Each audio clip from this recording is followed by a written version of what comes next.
ये जीवन इंसान समझते हैं, वो सिर्फ जीव में नहीं है, एक कण में भी है। आपका जीवन जादुई बन सकता है, सिर्फ इंसानों की वजह से नहीं, कण कण से भी बन सकता है।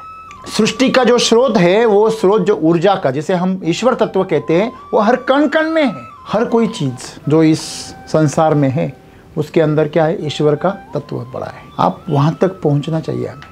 आपके पास में जो भी साधन है, वो साधन आपके लिए जादुई तरीके से काम तभी करेंगे जब आप उसको जानेंगे। तो मन जहां दौड़ता है, उसी तरह हम शरीर को दौड़ाते हैं, बल्कि ऐसा नहीं होना चाहिए। शरीर की जरूरतें मन को पूरी करनी चाहिए, लेकिन मन शरीर को नचाता है। तो आपको अगर सही में आपके जीवन में जादुई चमत्कार अनुभव करने हैं ना, तो आप आपके शरीर को, आपके जीवन को सृष्टि से सौंप दो। तो ये जो आपके अंदर जो शक्ति है हर कोशिका में, उसको समझने की कोशिश करना, उसके ऊपर भरोसा करना और उसको वहाँ तक पहुँचने की कोशिश करना, उसको महसूस करना।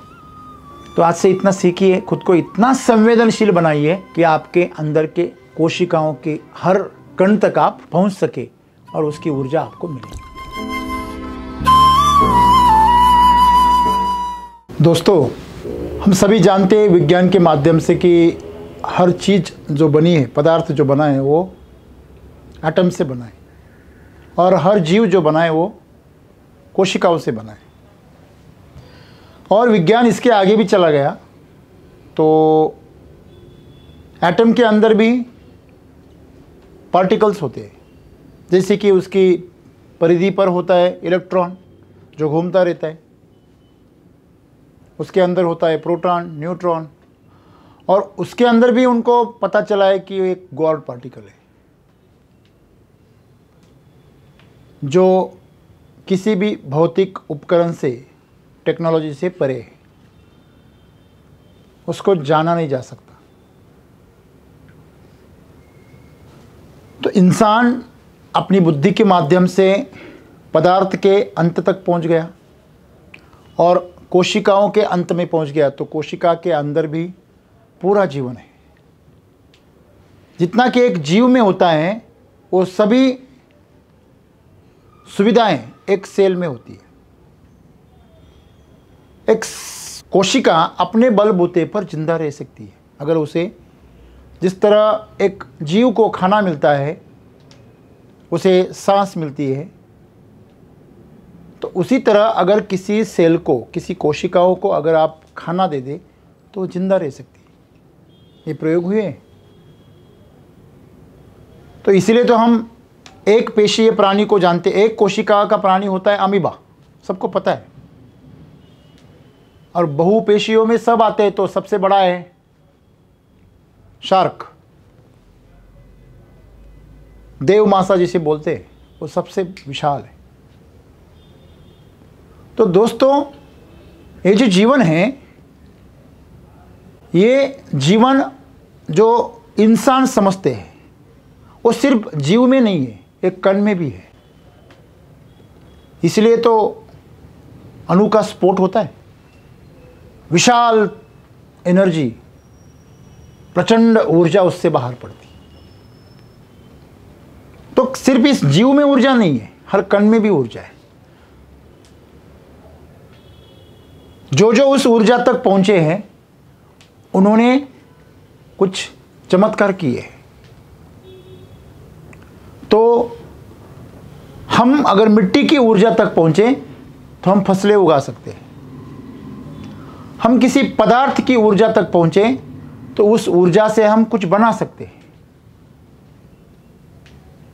एक पत्थर, एक बेजान सा पत्थर जिसे हम कौड़ी मोल के समझते हैं, उसी से बड़ी बड़ी इमारतें खड़ी हो जाती, उसी से बड़े बड़े महल खड़े हो जाते।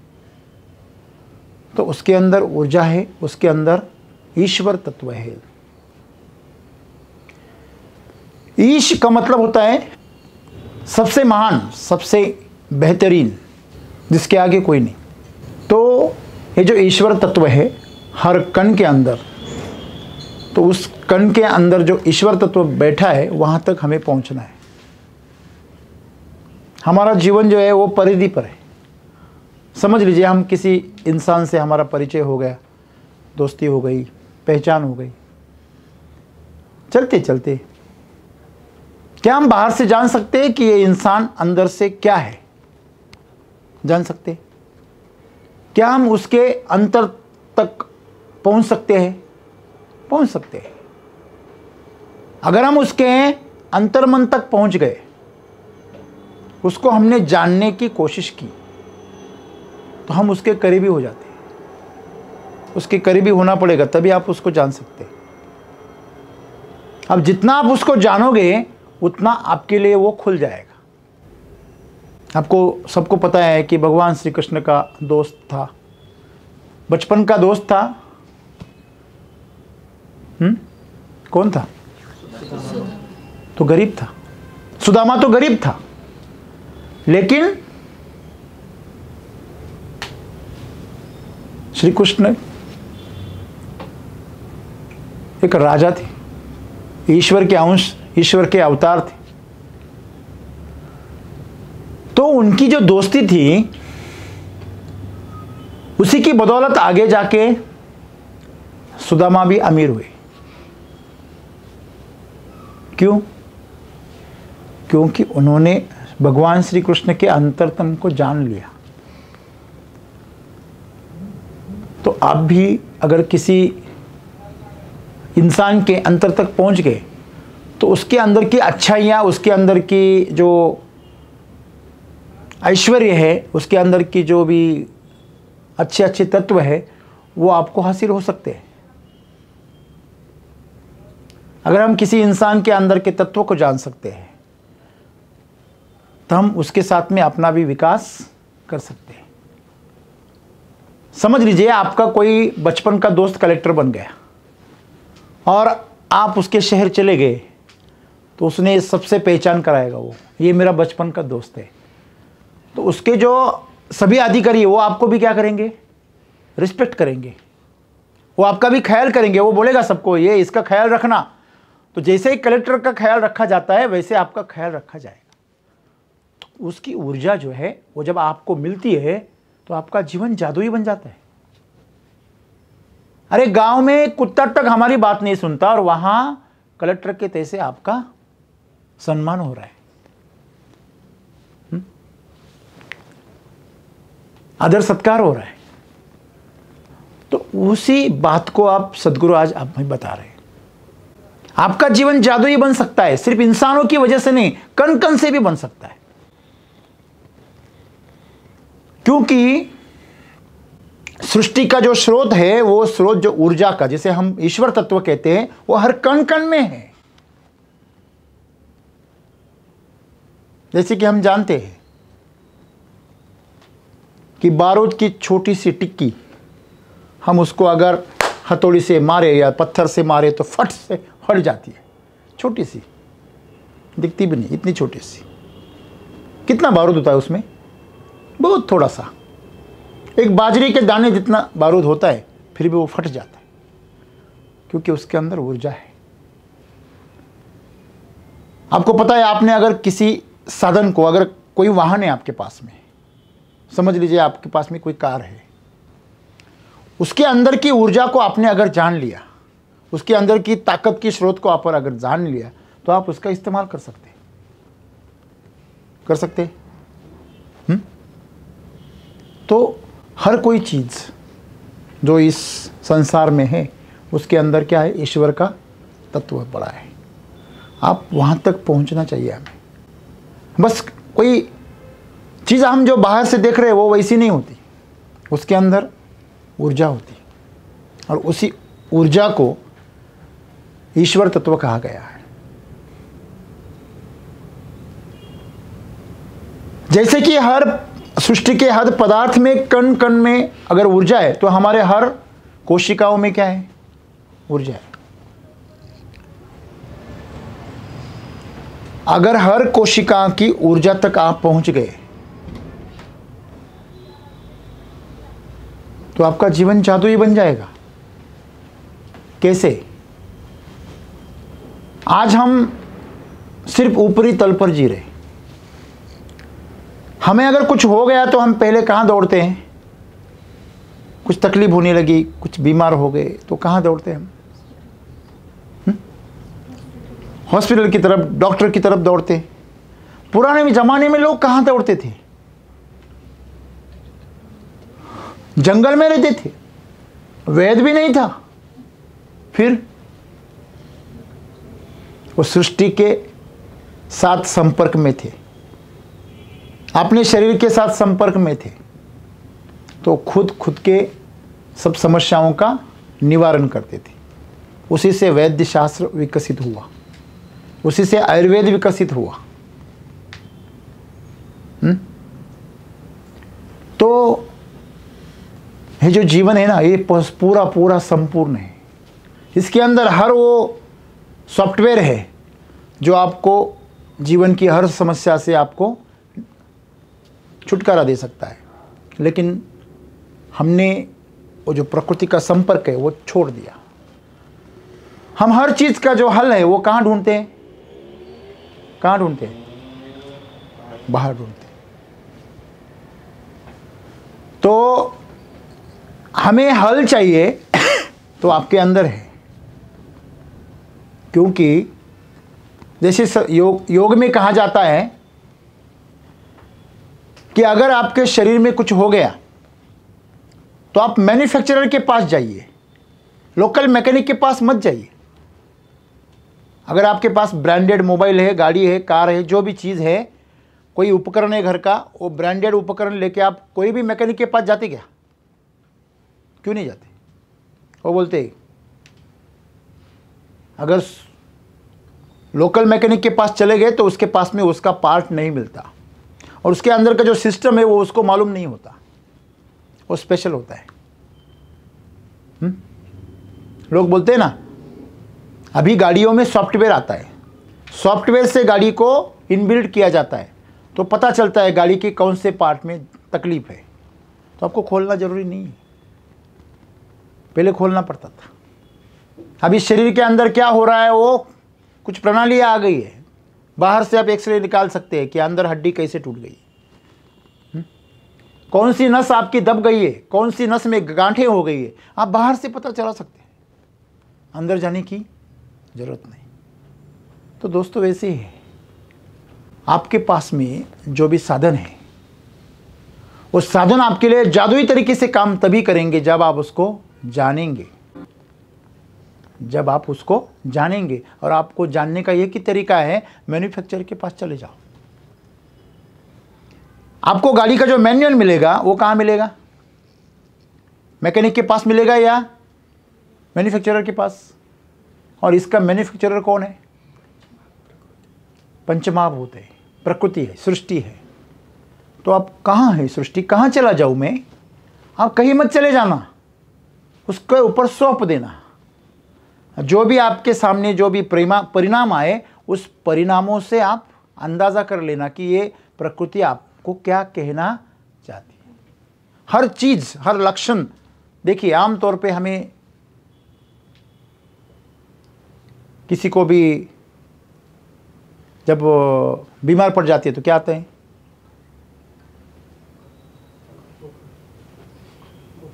बुखार आता है। और बुखार आना ये बीमारी का लक्षण माना जाता है। क्या सही है गलत है? सही है गलत है? लेकिन आपको जानकर हैरानी होगी, बुखार ये उस बीमारी को, उसका हल है, वो उसको ठीक करने का एक तरीका है, वो प्रकृति का।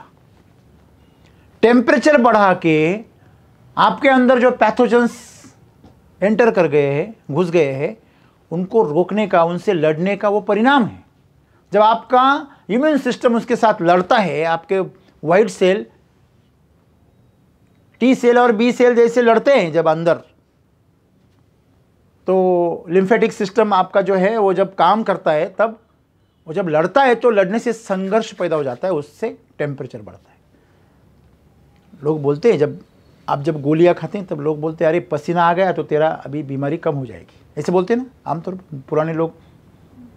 जब हमारे दादा परदादा थे तो वो बोलते हैं जब आपको पसीना आएगा ना, बीमार जब पड़ जाते हैं, तो जब आपको बहुत पसीना आएगा तो समझ लेना बुखार के बाद तो टेम्परेचर आपका क्या होगा, अभी कम होगा।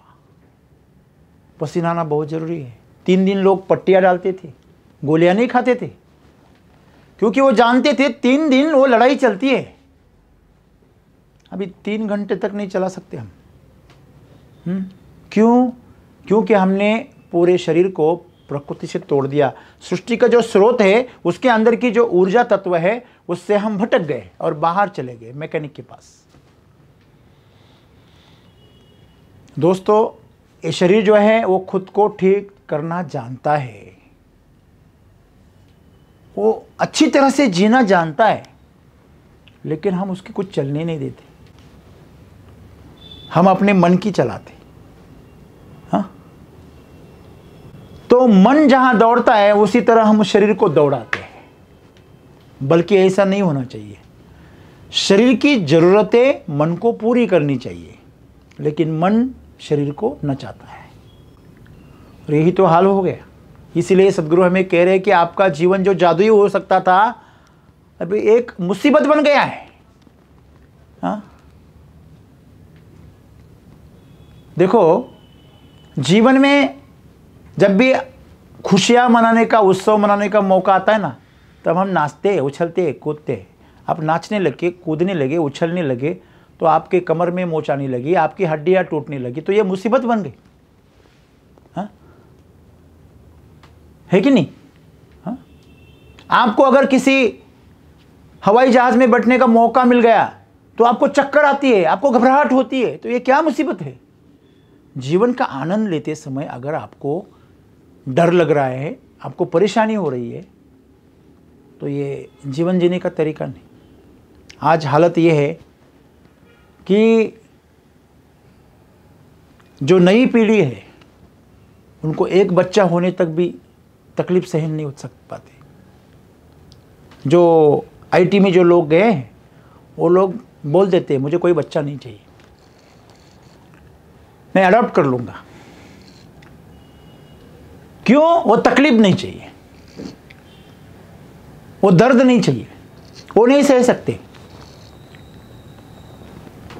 तो ये सब मुसीबत हो गई है।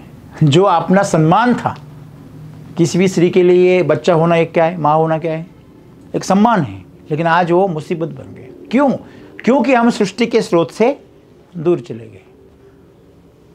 आप अगर अंदर से ताकतवर हो गए तो बाहर की सृष्टि आपको क्या करेगी? मदद करेगी। आपको पता है अभी खेती में क्या हाल हो रहे, बारिश आती है, तूफान आता है आपके पौधों को मजबूत करने के लिए, जड़ों को मजबूत करने के लिए, लेकिन हमारी हालत ये है कि हमारी बगीचे, हमारे फसलें लेट जाती है, पूरी कमर में मुड़ जाती है, उनकी जड़ों में कोई ताकत नहीं, मिट्टी में कोई प्रेम नहीं, कोई वात्सल्य नहीं। मिट्टी भी बोलती है तू गिरता है तो गिर जा। तो ये हालत क्यों हो गए? क्योंकि हम सृष्टि के स्रोत से भटक गए। तो ये जो एक जीवन सुंदर था, स्वर्ग सा था, वो जादुई जीवन था, वो क्या हो गया? खत्म हो गया। उसके आसार, उसके जो संभावनाएं थी वो हमने खत्म कर दी। देखिए, पहले सुंदरता कहाँ से आती थी? अंदर से। अब कहाँ से आती है? कॉस्मेटिक से। बाहर से कहाँ? कॉस्मेटिक से तो आती है। पहले मसल्स ऐसे ही बनते थे, काम से, खेल कूद से। अभी 6 पैक बनाने पड़ते हैं। शरीर कोई दिखाने की चीज नहीं, पुरुष के लिए तो बिल्कुल नहीं। शायद स्त्री के लिए वो एक ताकत है, दिखना, सौंदर्य, वो उसकी ताकत है, लेकिन पुरुष की दिखना कोई ताकत नहीं। अच्छा रहे, व्यवस्थित रहे, ठीक है, लेकिन पुरुष जो है वो शक्ति से ही सुंदर दिखता है। उसके पास में ऊर्जा हो, शक्ति हो, बल हो। तो हमने प्रकृति को नहीं जाना। तो सद्गुरु आज हमें वही बता रहे हैं, सृष्टि का जो स्रोत है ना, ये आपके हर कोशिका में छिपा है। हाँ, हर कोशिका में छिपा है। उस स्रोत तक आप पहुंचना। अरे मेरे शरीर में कहां दर्द हो रहा है, ये आपको बिल्कुल पता होना चाहिए। मैं अब बीमार क्यों हो गया, ये आपको बिल्कुल समझ में आना चाहिए। इसे आपको दूसरों ने नहीं बताना चाहिए। लोग बताएंगे यहां दर्द हो रहे हैं, यहां हो रहे हैं, या नहीं, नीचे ऊपर ऊपर। अरे तुम्हारे शरीर के अंदर खून बह रहा है और तुम्हें पता नहीं। सुन लीजिए, हम हमारे शरीर के बारे में ज़्यादा संवेदनशील नहीं है, तो हमें ये संवेदनशीलता को लाना पड़ेगा। और हम तभी ला सकते जब हम बाहरी आवेगों से, हमारे जो आवेग बाहर घूमते हैं ना, हर पल हमारे दिमाग में सोच चलती रहती बाहर की, और दूसरी दुनिया के बारे में, दूसरों के बारे में हम हर पल सोचते रहते हैं। वो सोच बंद जब होगी ना, तब आपके अंदर की ऊर्जा का स्रोत जगेगा। और आपके अंदर की ऊर्जा का स्रोत एक बार जग गया ना, तो फिर आपको हर चीज़ चमत्कार की तरह लगेगी, क्योंकि वो सब कुछ जानता है। लाखों सालों से वो जन्म ले रहा है, मिट्टी में मिल रहा है, जन्म ले रहा है, मिट्टी में मिल रहा है। उसको न जाने कितनी बार इसने ये सब चीज़ें अनुभव किए, लेकिन आपका मन है जो उसको उस अनुभव से क्या करता है, हटा देता है। तो आपको अगर सही में आपके जीवन में जादुई चमत्कार अनुभव करने हैं ना, तो आप आपके शरीर को, आपके जीवन को सृष्टि से सौंप दो उसके हवाले। उस मैन्युफैक्चरर के पास खुद को सौंप दो। जब हम शवासन करते हैं ना, जीते जी मर जाते हैं, जीते जी मर जाना मतलब शरीर की पूरी प्रक्रिया को बंद कर देना। सिर्फ जो जिंदा रहने के लिए उस यंत्रणा को चालू रखे देना, जो हमारे हाथ में उस सबको छोड़ देना, जो प्रकृति के हाथ में उसको करने देना। जब हम ऐसा करते हैं ना, तो सीधी प्रकृति आपके ऊपर काम करती है। हमें पेन किलर क्यों दिया जाता है?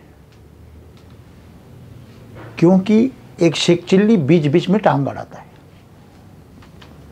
हमें एनेस्थीसिया क्यों दिया जाता है? क्यों भूल दी जाती है ऑपरेशन के समय दांत के? क्यों? क्योंकि वो दर्द हम सह नहीं पाते, तो ये मूर्ख उसमें टांग अड़ाता है। जब भी आपको कुछ नुकसान होता है ना, तो ये शरीर, ये प्रकृति उसको ठीक करने की कोशिश में लग जाती है। आपको पता है, जब अटैक आता है ना, हार्ट अटैक, जहां की टिश्यू मर जाते हैं, समझो ऑक्सीजन नहीं मिला, ग्लूकोज नहीं मिला, क्योंकि किसी वेन में क्या हो जाती है, गांठें हो जाती है ना, अंदर एक ब्लॉकेज हो जाता है, तो आगे खून नहीं जाता तो ऑक्सीजन भी नहीं जाता और ग्लूकोज भी नहीं जाता। तो वहाँ के सेल जो है कुछ घंटे के बाद, कुछ मिनट्स के बाद मरने लगते हैं। जब वो सेल मर जाते हैं ना, तो अटैक के बाद आदमी वापस, पहला अटैक आया, क्या हुआ? नहीं, अटैक आया था, अभी घर पे है, ओके, नो प्रॉब्लम, ओके। लेकिन मेरा सवाल है, पहले अटैक से कैसे बच गए? अटैक तो आया था, फिर गए क्यों नहीं? क्या हुआ? प्रकृति क्या करती है, जहां के सेल मर गए उन सेलों को बाहर निकाल देती है और दूसरे सेलों को वहां खिसका देती है और तेजी से सेल डिवीजन करवाती है। वो तुरंत वहां का काम करने के लिए आजू बाजू के सेल को वहां सरका देती है। कितना चमत्कार करती है प्रकृति, हाँ, करती है ना। जब जख्म हो जाती है तो वहां के सेल जल्दी जल्दी डिवीजन होकर पूरी जख्म को मिटा देते हैं। उसको कैसे पता कि यहां सेल डिवीजन करना बहुत जरूरी है? अभी मेरे को कुछ नहीं हुआ, आंख में गांठ क्यों नहीं बनती? फिर ज्यादा सेल डिवीजन कुछ लोगों की बनती है ना, बनती कि नहीं बनती? चर्बी की गांठें बनती कि नहीं बनती? क्यों? क्योंकि उनके बॉडी में ऐसा फीलिंग होता है कि यहां पे जख्म हो गया है, इसको सेल डिवीजन करो। समझ में आ रहा है आपको? तो ये जो शरीर है ना, ये बहुत ही सुंदर ऐसा मैकेनिज्म है। इसको, इस शरीर को हम नहीं जान सकते, तो ये ऊर्जा तंत्र को कैसे जाने? ऊर्जा तंत्र के लिए भगवान ने गीता बताई, वो आपका यूजर्स मैनुअल है। इस जीवन को, जीवन का जो मैनुअल है ना, वो क्या है? भगवत गीता है, जो भगवान श्री कृष्ण ने बताए ये जीवन क्या है। लेकिन शरीर के लिए पतंजलि ने बोला है कि आपका ये शरीर है, कि ये कैसे काम करता है। बाघभट्ट जी ने बताया। बाघभट्ट की जो बात है, जो ऋषि थे हमारे, उन्होंने इस शरीर तंत्र का पूरा विज्ञान बताया। तो ये जो स्रोत है हमारे जीवन का, वो स्रोत आपके अंदर है। प्रकृति का जो सृष्टि है ना पूरी, वो जो ब्रह्मांड में है वो आपके पिंड में है, ये छोटी सी कोशिका में है। पूरे ब्रह्मांड में जो चल रहा है ना, वो आपकी छोटी सी कोशिका में चल रहा है।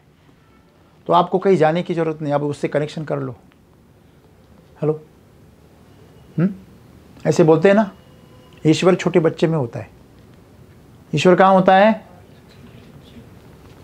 अगर आपको कहीं जाने का मौका ना मिला तो छोटे बच्चे से आप नमस्कार कर लो, उसे हंसाओ, उसकी मौज करवाओ, उसके साथ खेलो, तो आप साक्षात ईश्वर के साथ खेल रहे हैं।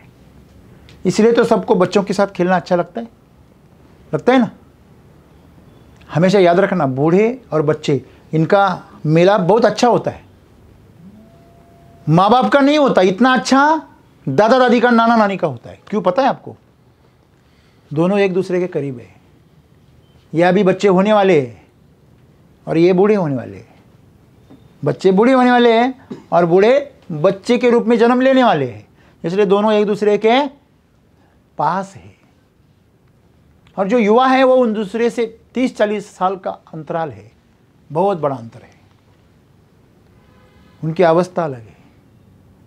बच्चे अभी अभी आए उस अवस्था से, ये गर्भ में जाने वाले हैं, ये गर्भ से आए हैं, बस इतना सा अंतर है। दोनों को भी गर्भ का क्या मिला है? अनुभव मिला है। और ये जो अनुभव है, ये उन्हें प्रकृति के पास खींच लाता है। तो यही तो हमें सीखना है कि हमारा जो जीवन है ये बिल्कुल ही प्राकृतिक है, लेकिन हमने उसको अप्राकृतिक बना के और मुश्किल बनाया। लोग बोलते हैं चलो डॉक्टर के पास। अब जब भी डॉक्टर के पास चले जाओगे ना, आप आपके जीवन को और मुश्किल बनाओगे। इसका मतलब जाना ही नहीं, जी जाना है ना।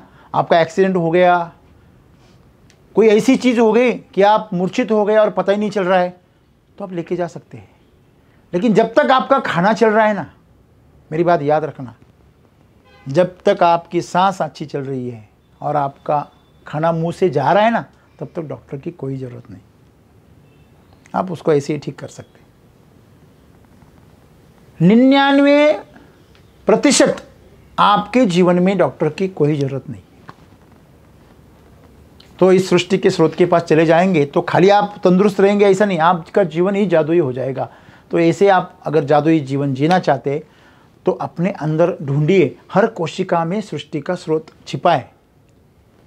आप ही खुद देखो। जैसे आप देखना, आप कभी जो बूढ़े लोग होते हैं ना, वो बच्चे के सिर से हाथ ऐसे फेराते, शरीर से ऐसे करते हैं।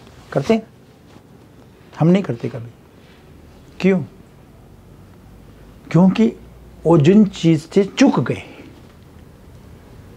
बच्चों में जीवन जीवंत है, तेज है, प्रज्वलित है, जो इनमें क्षीण हो गया। इनकी ज्योत अभी टिमटिमा रही है, बस यहां प्रखर है। तो वो खुद की ऊर्जा से चूक गए, तो उसकी ऊर्जा को महसूस कर रहे हैं। आप भी कभी महसूस करना, अपने हाथ के ऊपर से पूरी संवेदना से ऐसे हाथ फेरना, तो आपको पता चल जाएगा। आपके बालों से ही आप ऐसे पूरे ध्यान से, पूरे जीवन से ऐसे हाथ फेरना, तो आपको आपके हर कोशिका का अनुभव होगा। अभी तो हमें कुछ पता ही नहीं। शराबी में और हम में ज़्यादा फर्क है नहीं है, कुछ प्रतिशत का फर्क है। वो पूरी तरह बेहाल है, हम थोड़ा 50-60% बेहाल है, कुछ जिंदा है हम। सही ना? तो ये बिल्कुल जादुई है। कोई लोग होते हैं ना, तो हाथ ऐसा, योगी होते हैं ना, ऐसे हाथ फिराते हैं तो वहाँ का दर्द क्या हो जाता है? ठीक हो जाता है। आप भी कर सकते हैं, आप भी ऐसा कर सकते हैं। लेकिन कब? जब आप अंदर के जो स्रोत है वहाँ तक पूरी तरह पूरी तरह खाली होकर पहुंच जाओगे। तो आपके साथ भी ये होगा। अगर शरीर खुद को ठीक कर सकता है तो हमारी ऊर्जा खुद को क्यों नहीं ठीक कर सकती? कर सकती है। तो बस यही है, ये जो मिला है ना, ये अप्रतिम है।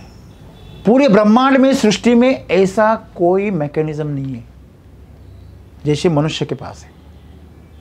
अगर उस हर चीज का, हर शक्ति का अगर वो इस्तेमाल करने लगे, चाहे वो दृष्टि हो, गांधारी और दुर्योधन को याद कीजिए, चाहे अंगूठा हो, एकलव्य को याद कीजिए, बराबर है। दिमाग हो, चाणक्य को याद कीजिए। जीवन में आप जहां भी ऊर्जा लगाओगे जादू बन जाएगी। तो ये जो आपके अंदर जो शक्ति है, हर कोशिका में, उसको समझने की कोशिश करना, उसके ऊपर भरोसा करना और उसको वहाँ तक पहुँचने की कोशिश करना, उसको महसूस करना।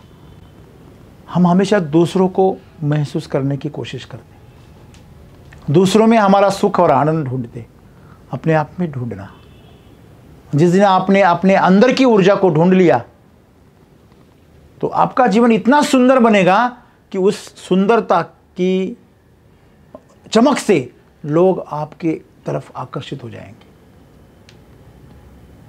तो आज से इतना सीखिए, खुद को इतना संवेदनशील बनाइए कि आपके अंदर के कोशिकाओं के हर कण तक आप पहुंच सके और उसकी ऊर्जा आपको मिले। धन्यवाद।